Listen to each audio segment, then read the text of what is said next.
E eu achei muito interessante, que eu quero falar na esperança da vida eterna.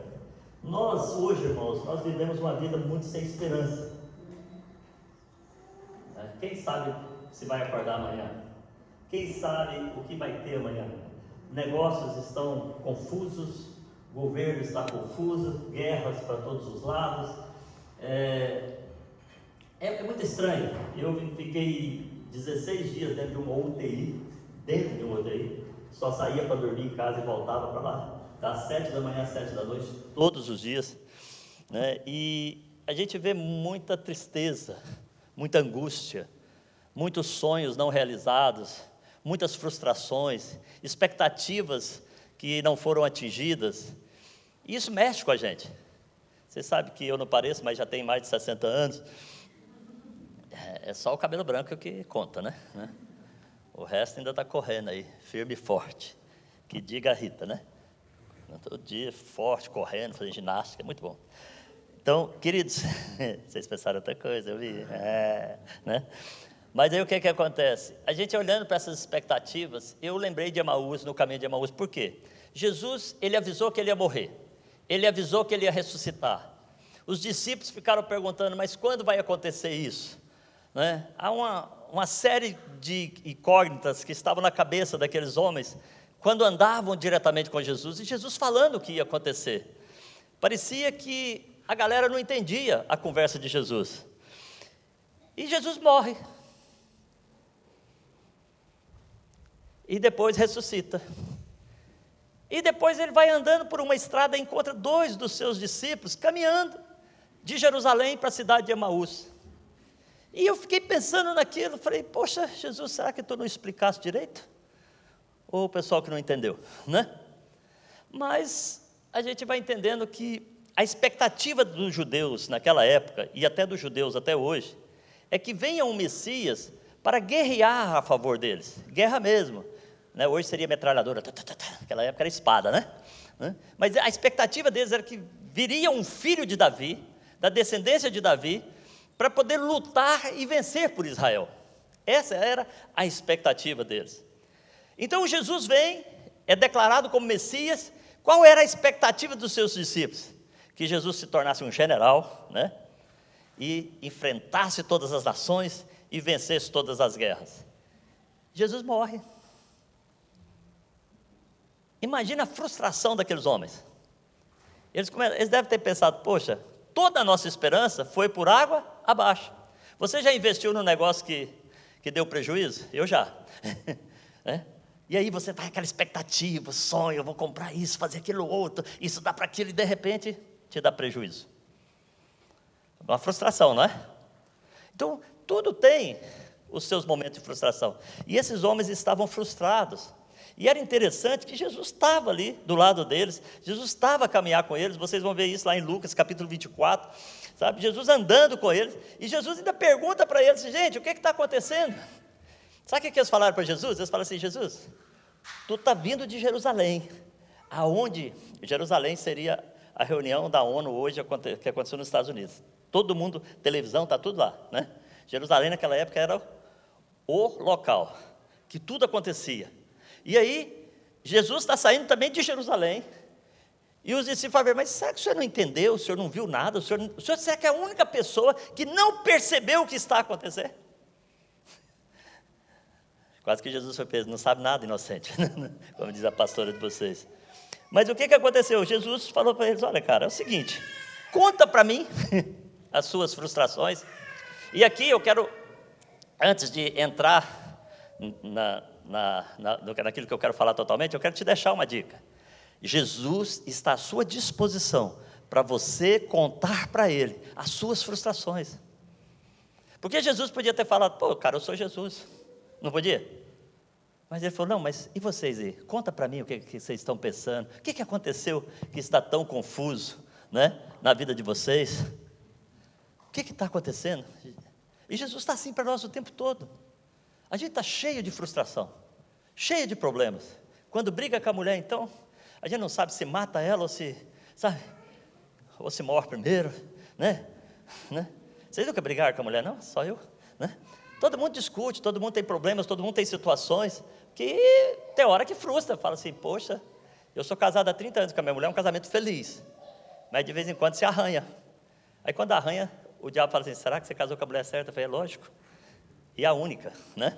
Mas o que acontece? Mas a gente começa a pensar nos defeitos, nas falhas, naquilo que fizemos de errado, é ou não é? Ou é só eu? Eu confesso para vocês que eu penso coisa ruim quando a coisa está mal. O negócio não é pensar, o negócio é tomar decisão. E nesse caso aqui, os caras estavam frustrados com Jesus. Eles estavam frustrados com a situação. E Jesus, gente, pode contar para mim.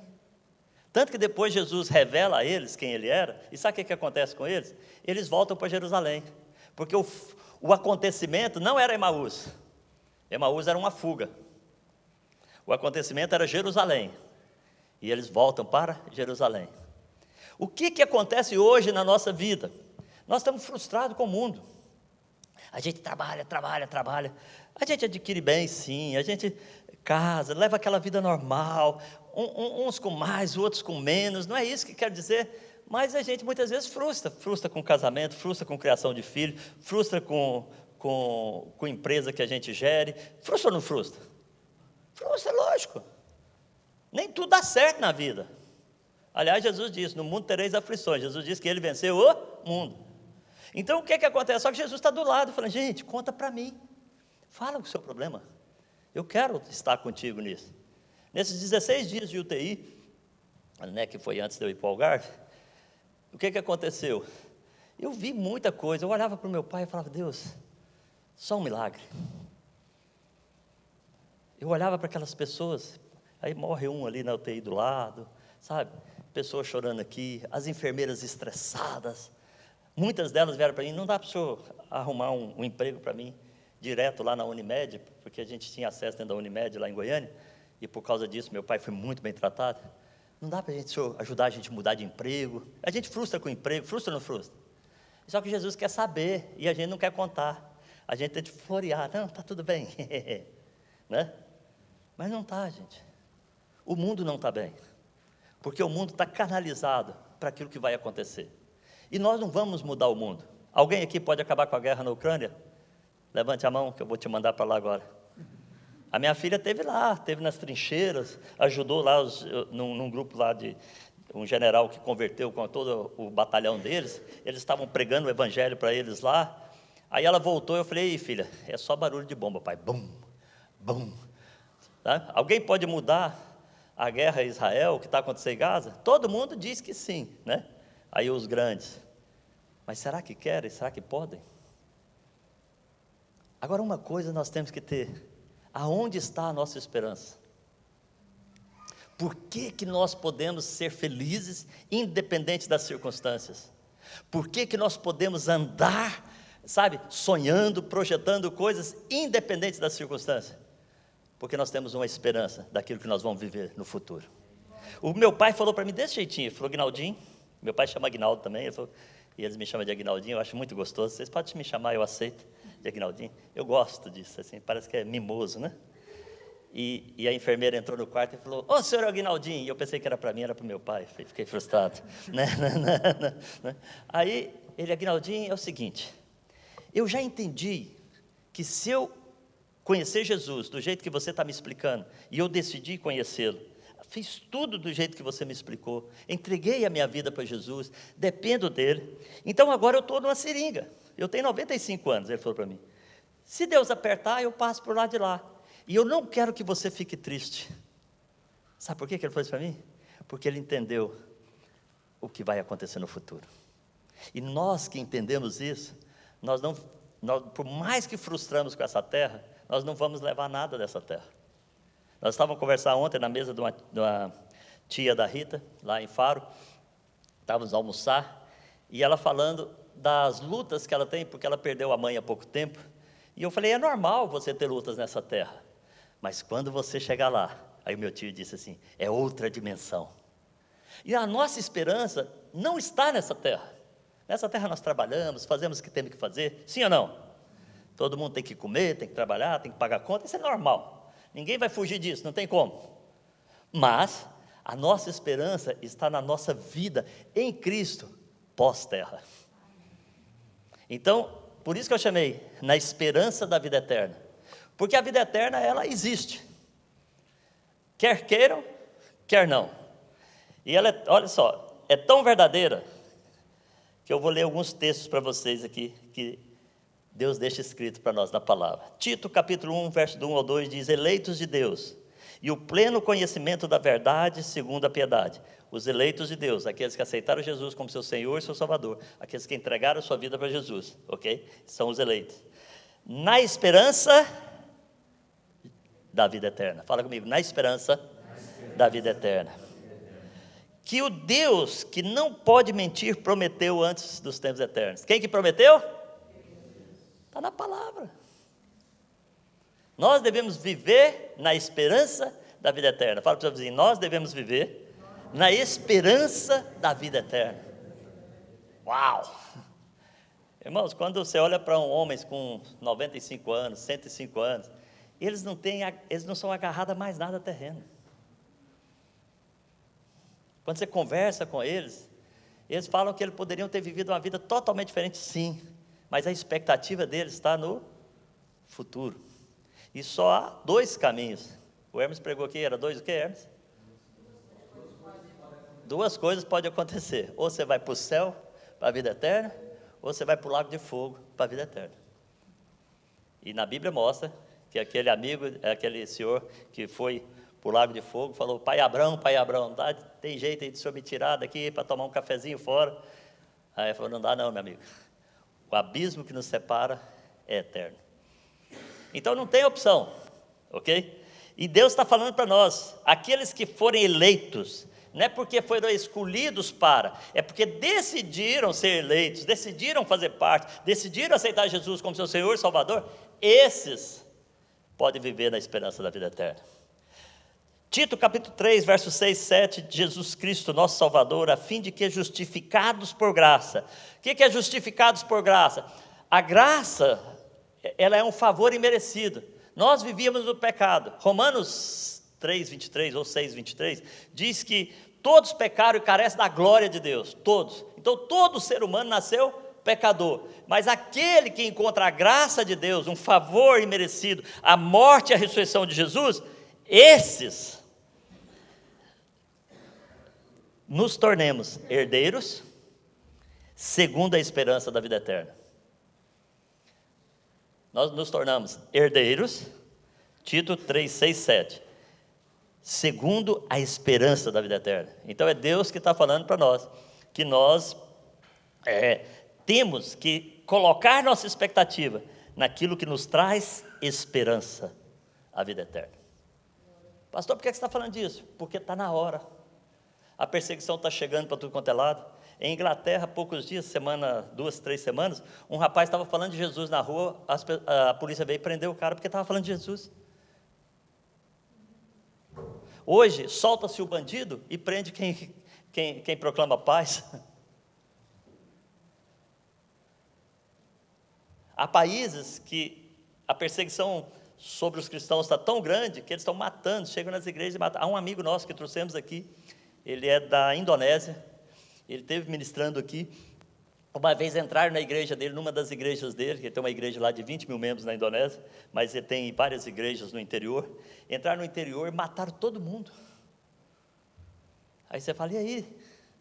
Quem vive na esperança da vida eterna não tem medo de ser morto, não tem medo de enfrentar lutas. Quem anda na esperança da vida eterna, ele olha para o futuro de forma diferente, ele olha para uma nova dimensão.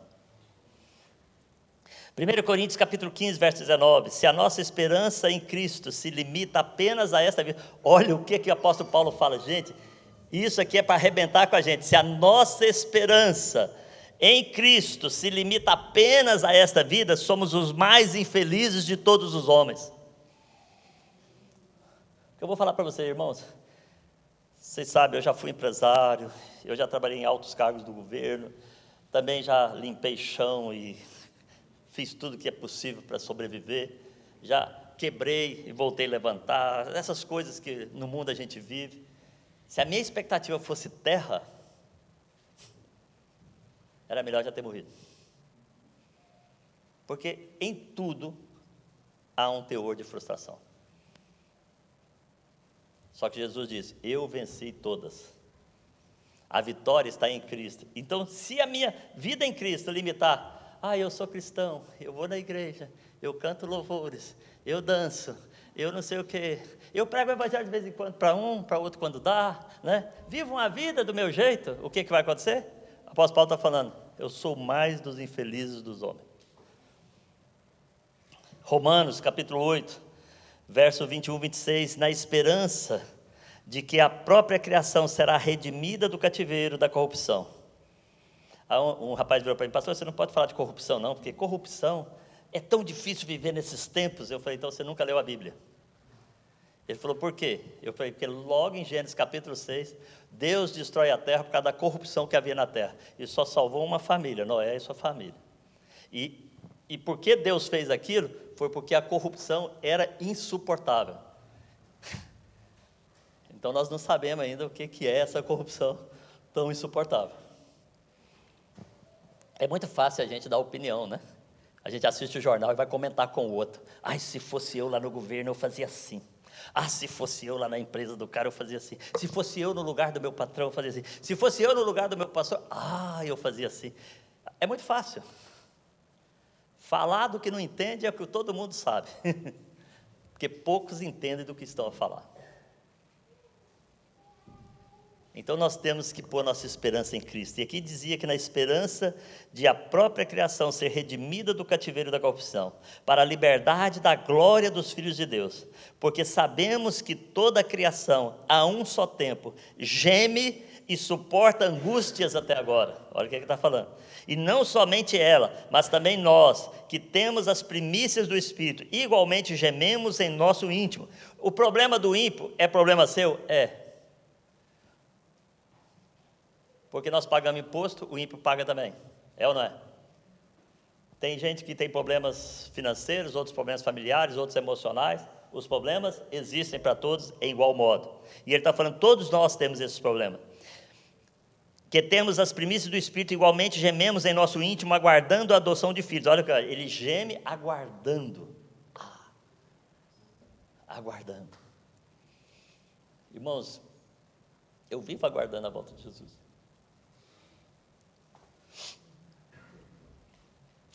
Muitas vezes a gente está tão focado no que a gente faz, como a gente vive, que Ele está do lado, e a gente não está dando nem moral para Ele, como aqueles do caminho de Emaús. O próprio Jesus chegou à casa daquele que ressuscitou, Lázaro. Antes disso, Ele foi lá almoçar, tomar um cafezinho, bater um papo com o pessoal. E a irmã de Maria, Marta, tão preocupada com os seus afazeres, que ela não estava desfrutando da presença de Jesus. Por isso que Jesus não estava falando que o que ela estava fazendo era errado. Ele estava falando só que você não está desfrutando o que Maria desfruta. Nós ficamos tão envolvidos, a gente levanta de manhã, é menino para a escola, é o outro que joga futebol, é o outro que, né, sabe, que tem trabalho, você tem que levar. Eu estou vivendo uma fase agora que minha filha está fazendo faculdade lá na Lusíadas, né? Lá, né? Então, eu saio daqui, levo ela na Lusíadas, de lá ela vai trabalhar, eu busco ela no trabalho. É uma confusão que, se você se deixar, você não faz mais nada que só cuidar de filho. A gente pensa que depois que tem filho, eles crescem, aí a vida vai ficar boa, aí a gente fica cuidando deles, né? Então, assim, a gente tem que acordar um pouco. Aonde está a nossa expectativa? Porque o mundo é normal. Né? Até eu deixei o Zaqueu com ela essa semana, e o Zaqueu está falhando, né? Tem que levar para a oficina. Hoje eu fui andar nele, está falhando. Minha filha foi dirigir o Zaqueu, e o Zaqueu começou a falhar. Você não pôs gasolina no Zaqueu não, né? Que aquilo é gasóleo, né? Já viu o problema dos pais? Eu tenho que saber, eu estou confuso com esse negócio agora. Como eu tá... Eu falei: gente, o Zaqueu é gasóleo. O Zaqueu é o meu carro, tá, irmão? É um Smartzinho, menor do que eu. Então, o que Então, problema, para te envolver o dia todo, você tem o dia todo. Marta tinha problemas, limpeza da casa, colchão para fazer, comida, roupa para lavar. Eu cheguei de viagem ontem a Rita, eu sou muito organizado, eu já peguei minha roupa, já pus tudo no saco para lavar, desmanchei a mala, já põe tudo no lugar, né? Mas os filhos não são assim. Tinha uma mensagem em cima lá, Vou pegar o pé da minha filha agora. Tinha uma mensagem assim: não tive tempo de lavar a louça, mas quando chegar eu lavo, mas hoje de manhã não estava lavada. E aí você vai fazer, você vai resolver os assuntos, é ou não é? Né? E isso assim, a gente brincando com essas coisas caseiras, mas tem muitos problemas mais sérios, né?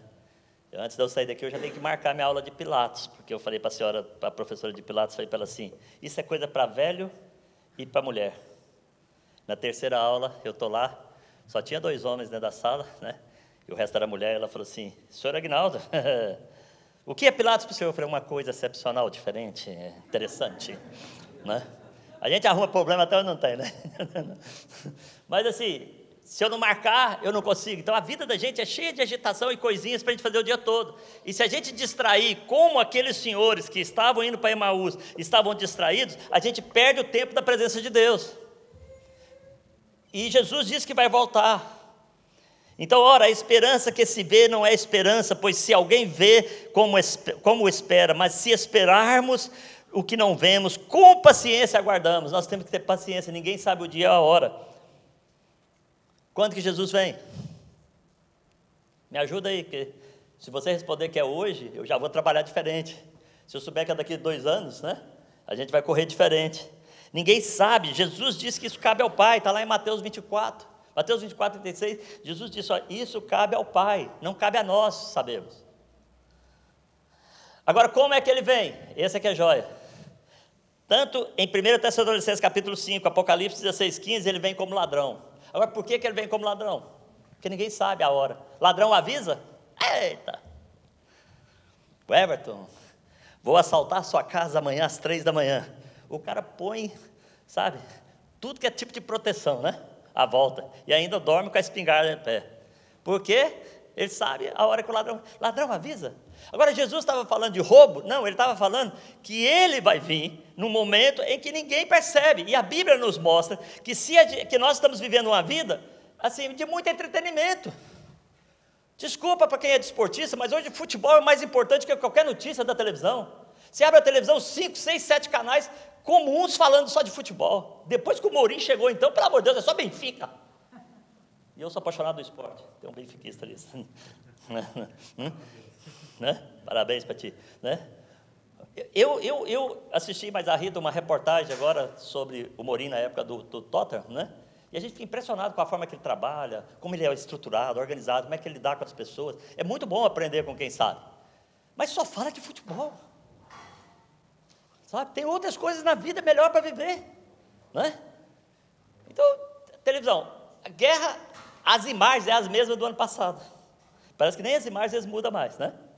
Então, assim, gente, se a gente for viver a vida olhando para o que está acontecendo, a gente não vive, a gente entra em depressão. Porque se a alegria do sujeito é o futebol, para mim seria uma frustração, porque eu fui jogador de futebol e nunca fui famoso. Não é verdade? Né? Tem uns meninos aqui, estava conversando com eles, um ali fez 18 anos, falou: agora é a época de desistir da carreira. Porque dos 14 aos 18 ele tentou, não conseguiu, né?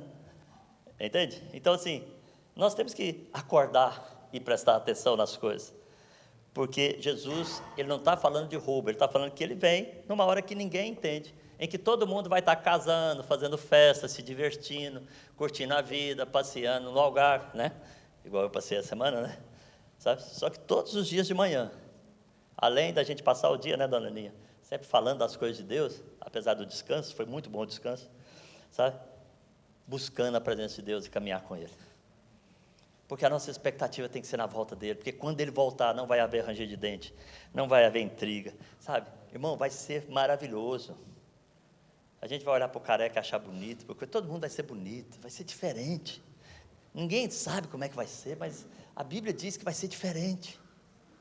Outra dimensão. Aí os caras, para complicar, eles falam: Jesus, mas se o cara tiver 7 mulheres, casou com a 7, qual que vai ser a mulher dele quando chegar lá? Vocês já viram o pessoal perguntando para Jesus na Bíblia? Jesus, nenhuma. Porque lá não vai haver casamento. Vai acabar a nossa chatice, homens. Só eu? A Rita está lá em cima, né, gente? Né? As mulheres vão ficar livres da gente, graças a Deus, que elas não aguentam mais, não suportam a gente. Né? Então, assim, irmãos, olha só, Ele vai vir. Isso é que a gente tem que ter a certeza. Se ele disse que ele vem, ele vem. O dia ele não marcou. Porque se ele marcasse, a gente fazia tudo errado, e no último dia a gente falava assim: me perdoa, Senhor. Né? E ainda usava o testemunho do homem na cruz, que no último dia foi salvo. É ou não é? O ser humano é pecador, meu irmão. A tendência dele é o pecado. Então ele não avisa por causa disso. Agora, como que nós devemos fazer? Apocalipse 16 diz: bem-aventurado aquele que vigia e guarda. Apocalipse 16, 15, parte B diz: bem-aventurado aquele que vigia e guarda. Vigiar o quê? Você. Vigiar nós. Eu tenho que me vigiar. A Bíblia diz: orai e vigiai. Que dia? Todo momento. Porque se solta a gente um pouquinho, a gente faz coisa errada. A gente é igual aqueles cavalos de corrida que fica segurando assim, quando solta, né? Então, a gente tem que acordar para isso. Chegou o momento da gente se vigiar. Não é que eu vou ficar agora: ai, será que eu posso fazer isso, será que eu não posso fazer isso? Não, leia a Bíblia, viva uma vida legal. É tão divertido, nossa, irmãos, é tão gostoso viver a palavra de Deus. Porque quando a gente é cantado aqui, sabe, desculpa a expressão, por uma boa azuda aqui, a gente simplesmente diz: não te quero, eu tenho coisa melhor na minha casa. É tão simples como isso, sabe? Quando você tem a oportunidade de fazer um assalto aqui, uma vez eu estava na casa de um cara, ele era traficante de diamante, eu não sabia, e aí ele sai e vai lá fora buscar um frango, e de repente, eu e a Rita naquela época a gente comia mingau, irmão. Mingau para nós era bacalhau a lagareiro, né? Só no cheiro, né? Ele não tinha que comer, tinha que comer mingau para poder dormir de barriga cheia. Aí, eu estou na casa do cara, e tinha uma mesa, irmão, mas eu fui tesoureiro de banco. Era um pacote assim, mais ou menos assim, só de nota de 100. Tudo quadradinho. Eu fui tesoureiro de um banco que tinha 2.000 funcionários, eu estava acostumado a olhar para o dinheiro e saber quanto que tinha ali. Eu olhei, calculei os pacotes, falei: meu Deus, eu estou passando fome. E o diabo falou assim: tira lá no meio um pacotinho, você sabe fazer os quadradinhos, ninguém vai nem perceber. Eu falei: mas o meu Deus vê. Eu prefiro comer mingau a ter que roubar o cara. E pior, na hora de ir embora, o cara virou para mim: pode me fazer um favor? Deposita o dinheiro na conta da minha mulher para mim. Pegou um saco, pegou os pacotes, desse jeito assim. E eu, quanto aí? Eu falei: não sei, conta lá e faz. Então você tem a oportunidade de fazer coisa errada todo dia, toda hora, todo momento. Mas quando você serve a Jesus, Ele está contigo, e você está conversando com Ele, você está andando com Ele, você nem liga para essas coisas.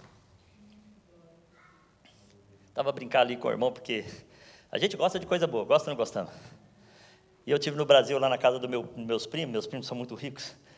Eu sou mais que eles acham que eu tenho muito mais, que eu viajo mais que eles, né? Eles falam para mim: como é que você consegue viajar tanto?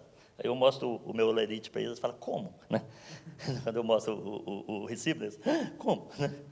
Aí o que acontece? Eu estou lá e ele falou assim: ô Ginaldinho, eu comprei um Porsche 911 Carreira, eu quero que você experimente. Eu falei: aleluia. Vida de missionário. Porque assim, eu vou ter o Porsche, eu vendo ele e vou fazer a igreja. Vocês sabem disso, né? Se alguém quiser dar aí um Porsche, pode dar que eu vendo e vou fazer a igreja. Tem umas coisas para acabar aqui, né? Tem igreja para abrir, vocês sabem que eu não estou nem aí para isso. Meu pai deu 135 mil para mim, e ele falou: a sua irmã comprou terreno. Eu falei: eu comprei ar-condicionado, eu comprei chão para a igreja, eu comprei piso, eu fiz isso. Ele: mas você é doido? Eu falei: muito mais do que o senhor pensa. O senhor tem mais para dar? Entendeu? Sabe, a minha cabeça não está nisso. Mas Deus sabe que eu gosto de coisa boa. Meu irmão, quando eu dei uma acelerada naquilo, meu corpo colou na traseira. E o engraçado foi isso. Lá no condomínio da minha irmã, tinha um menininho, o João Batista, desse tamanhozinho, 8 anos, o Relações Públicas do condomínio. E ele ficou muito meu amigo por causa da cachorrinha da minha irmã. E aí, eu entro com o Porsche lá dentro, que é barulhão, né? Aquela coisa toda lá que eu não sei fazer. O moleque tira a cabeça para fora e fala: tio, tu é rico, hein? Falei: você não sabe o tanto. Entende? Então assim, aproveitei, me diverti. Mas qual o problema? Tem gente: não, se eu não comprar um dia um carro desse, eu nunca vou ser feliz. Não vai ser feliz nunca. Porque o dia que você comprar, tem coisa melhor. Porque agora já tem o elétrico que corre muito mais do que aquilo que eu andei. Você entende? Aí o dia que eu fizer a casa tal, vou ser feliz. O dia que eu casar, vou ser feliz. Irmão, tira o cavalinho da chuva. Seja feliz hoje. do jeito que você está, porque aí Deus te coloca em outras coisas maiores, você vai crescer, vai prosperar, vai romper, mas nunca perca o foco da sua esperança, que é a vida eterna, em Jesus Cristo, em Jesus, porque se tiver colocado no lugar errado, vai para o lago de fogo, tá bom? E eu não aliso não, o Hermes ficou dando voltinha aqui, não fala, né, Hermes? Não, eu não vou falar bem isso não, eu falei, não, eu falo, lago de fogo, é o que a Bíblia diz, e eu não quero ir para lá não. Mateus 25, 13, tem uma parábola, e eu vou terminar com essa, que são 10 virgens, e elas estão à espera do noivo. Quem está à espera do noivo aqui? Nós, a igreja é a noiva de Cristo, e elas estão à espera do noivo. Aí o que acontece com elas? Umas gastaram azeite assim, a vida é boa, vamos ver o esporte ser campeão. Só eu? Vocês viram tanto que é triste ser esportiguista, né? Vamos ver a corrida de Fórmula 1, vamos fazer isso, vamos fazer aquilo e tal. E foi gastando o azeitinho delas, né? Chegou um momento que o azeite delas já estava ali, que não estava dando para esperar mais. Aí o noivo chega. Quem que subiu? Quem estava com o pote cheio de azeite. O que isso quer dizer para nós? Nós temos que estar cheios da unção de Deus, cheios da presença de Deus, cheios do relacionamento íntimo com Jesus, ouvindo e caminhando com Jesus, não indo para Emaús, mas indo para Jerusalém. Nós não estamos falando aqui de países, nós estamos falando de coisas espirituais, de andar com Cristo, de viver com Cristo, de experimentar Cristo. Irmãos, nós precisamos disso. Essa tem que ser a nossa esperança, porque senão a gente cede. Por que pessoas suicidam? Por que pessoas, sabe, que tem tudo na vida? O pai desse primo meu mesmo lá, ele suicidou. Do nada. Tirando ele, que agora está em Cristo, andando comigo, a gente está pregando o evangelho para ele, os irmãos têm uma vida toda destroçada, já vai no quarto, quinto casamento. Eles estão me procurando porque eles falam assim, a gente não consegue ser feliz. A gente tem tudo, mas não temos nada. Esse meu primo mesmo, a nossa amizade se aproximou, porque ele já ia no terceiro casamento, ele falou para mim assim, eu já não aguento mais. E agora, graças a Deus, eu estou pregando para a futura esposa dele, e a empregada dela é uma pastora, que há 11 anos trabalha com ela. E quando eu entrei na casa daquela senhora, a empregada dela falou assim, uau, o que esse homem tem que trouxe a paz aqui para dentro de casa? Aí eu peguei os dois e falei, agora eu explico. Né? Entendeu? Sabe, irmãos, a gente pode mudar a circunstância à nossa volta com a presença de Deus, de Jesus. Se a gente caminhar para fora de Jerusalém, para longe da presença de Deus, para longe dos acontecimentos, o que vai acontecer? Nós vamos ficar distante daquilo que nos chama, que é a vida eterna, com Deus. Se a gente caminhar para Jerusalém, ouvindo Jesus, uau, aqueles homens voltaram e chegaram, gente, é verdade, nós vimos, nós falamos com ele, agora nós entendemos. E não precisa de muitas horas, precisa de um coração induzido para a presença de Deus. Irmãos, eu não vou cansar de falar isso, induza o teu coração a experimentar Deus. Manda nele, fala, coração, eu sei que você não quer, mas eu estou te mandando. Você vai ficar na presença de Deus. Se você fizer isso, você vai experimentar a boa, perfeita e agradável vontade de Deus. Eu queria que você ficasse de pé. Eu quero orar por você hoje. Não quero caminhar para onde Jesus não caminha. Não quero ir para cidades para onde Jesus não vá. Jesus, ele saiu de Jerusalém para encontrar aqueles dois, para trazê-los de volta, para ouvi-los e repatriá-los. Jesus está caminhando aonde você caminha, seja num caminhão dirigindo, seja na escola onde você está, Ele está lá.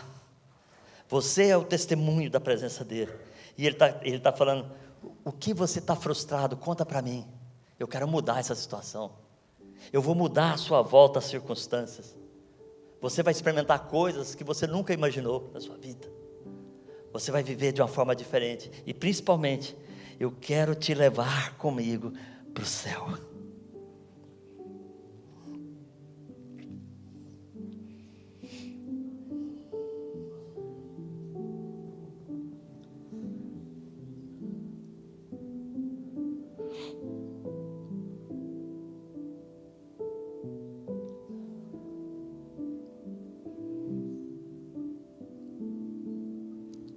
aqui, Ele está no café,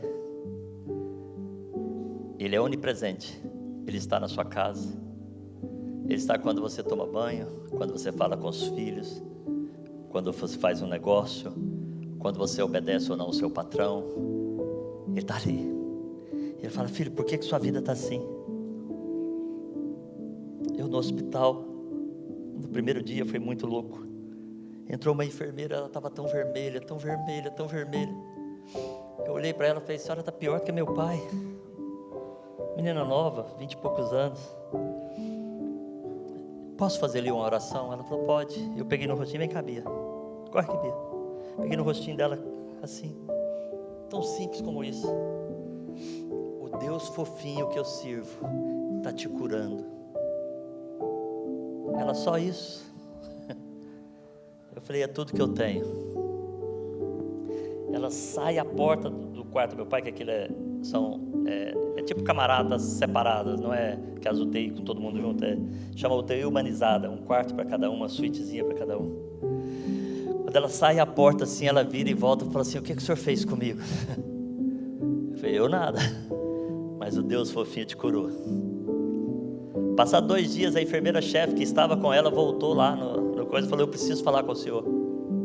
Ela abriu a porta e mandou as enfermeiras sair e falou assim: o Aguinaldinho me ajuda com o pai dele, pode sair. Eu fiquei famoso lá nessa UTI. Irmão, o dia que eu vim embora, elas fizeram fila para despedir. Foi muito louco o que Deus fez lá. E ela entra e fala assim: eu não sei porquê, mas o senhor é homem de confiança. Eu preciso abrir minha vida para o senhor.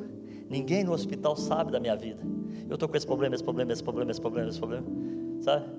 Eu fui o maior conselheiro da UTI nessa semana. Foi uma coisa de louco que Deus fez. Ele está fazendo lá e está fazendo aqui. Eu saio para caminhar, vai o rapaz comigo. O que eu estou fazendo o tempo todo? Estou levando ele para perto de Jesus.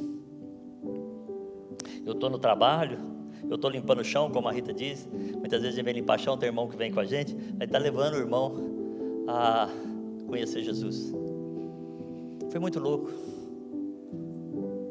Tem uma prima, ela tem uma construtora, ela está vindo aqui no final do ano agora.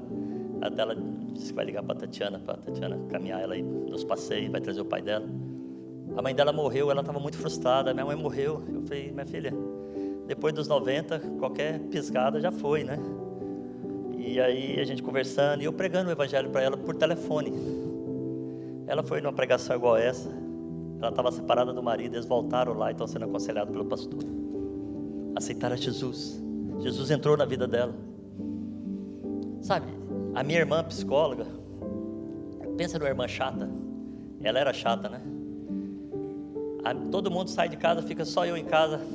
E ela: precisa falar contigo. Ela confessou os erros dela, desde ela de solteira até agora, que ela é avó.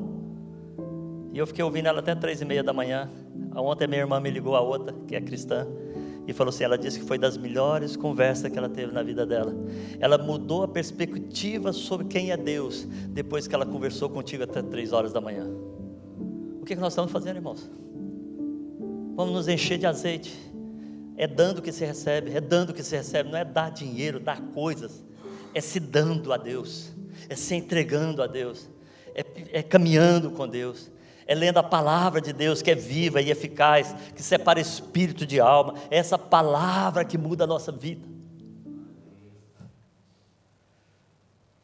E eu, para encerrar, fui visitar o Anchieta, 60 anos de casados, velhote. Ai, minha paixão aqui é casal, 60 anos. E nós encerramos ali a conversa, falando de tudo que Deus tem feito na vida deles, e que fez a deles na minha vida, através da vida deles. Amém? O meu apelo é para a gente ser uma igreja preparada, como noiva, para ser recebido pelo noivo. Nós estamos tendo o Tadel aqui. E o Tadel não é um treinamento só para fazer você ficar rico, feliz na vida, igual os empreendedores têm mais essa onda, né? Mas mesmo empreendedor, para te ensinar a ser um cristão, com as suas finanças organizadas, que é o que estamos tendo. Mas o nosso Tadel, nós estamos falando de voluntário. Como ser um voluntário. Nós estamos dando a dica como que a nossa igreja funciona com voluntariado. Começamos hoje, vai ser 3 Tadéis seguidos. Quem perdeu da manhã, se quiser vir às 5 da tarde, pode fazer só o Tadel e depois ir embora, tá bom? Não tem problema. Mas faça, Você vai começar a entender a sua igreja como que ela, não só o que ela é, mas como ela funciona no voluntariado. Para quê? Para você andar mais perto de Jesus. Mais nada.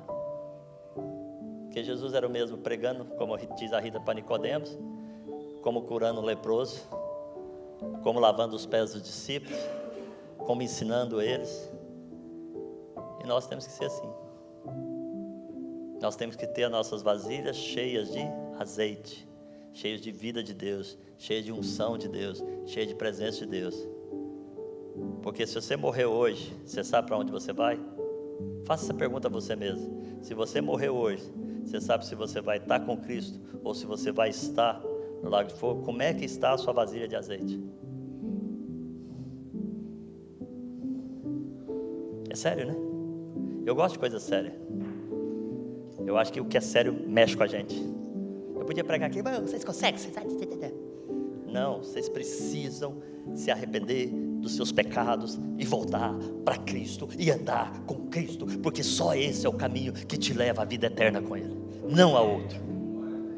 E eu te abençoo em nome do Pai, do Filho e do Espírito Santo, com todo amor e carinho, tá? Abraça 3.000 pessoas, vamos profetizar que vão ter 3.000 igrejas nessa nação em nome de Jesus.